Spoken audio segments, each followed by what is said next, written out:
We see now a profound change in the strategic context of Europe. Until recently, Europe was surrounded by a stable and relatively peaceful neighborhood. What has happened over the last few years is that this has changed dramatically.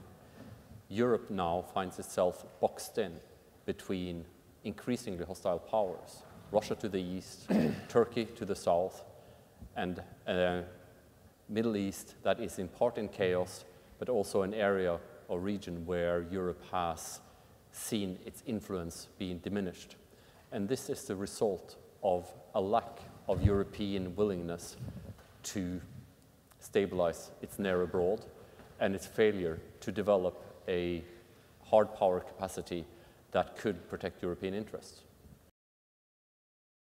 The fact of the matter is that we now for 2 decades have tried the Noah strategy. The Noah strategy is when he built the ark, God told to Noah, build it and they will come. We have built it and they didn't come.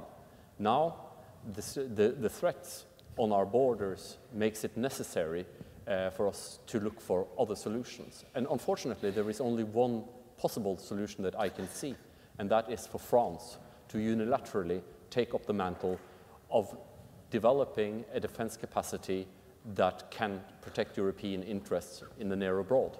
It is not an ideal solution, but unfortunately, the other solutions, the attempts at pooling and sharing, the attempt at multilateral solutions has so far yielded too many institutions and too little capacity for autonomous action.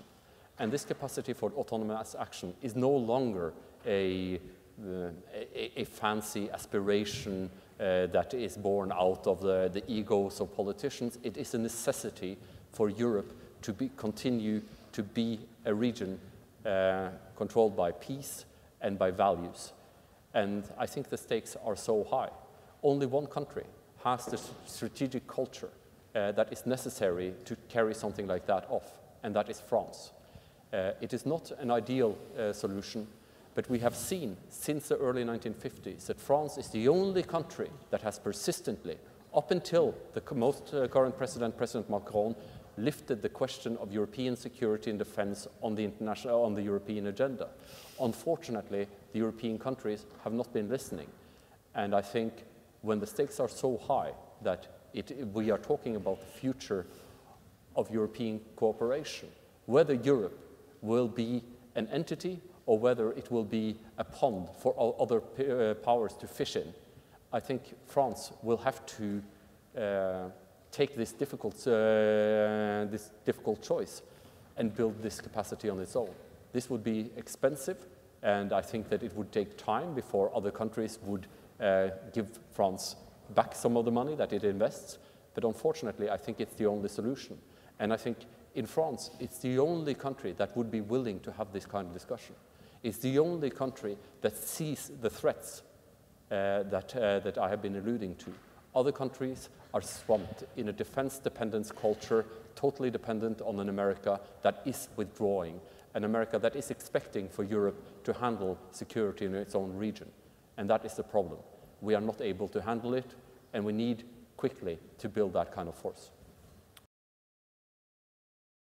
Paradoxalement, en fait, l'Europe s'est construite en absence de puissance. C'est une puissance économique, mais qui n'a pas de puissance militaire, et qui pose un vrai défi. Parce qu'en fait, on se rend compte qu'on a une construction qui se fait sur un postulat de pacifisme. Et donc, de ce fait, on a nié l'existence même de la puissance. Or, on voit bien ici qu'aujourd'hui, la puissance économique doit aller de pair avec une certaine puissance militaire qui va permettre de sécuriser finalement le développement économique. Et donc, ça pose une vraie question sur les fondements même de l'Union européenne. Doit-on en fait avoir une forme de puissance, qui ne soit pas une puissance agressive, mais qui construise en fait la sécurisation à la fois du modèle européen et de sa capacité à intervenir dans le monde pour pouvoir soutenir une vision, des valeurs qui vont être utiles non seulement à l'Europe, mais aussi au-delà.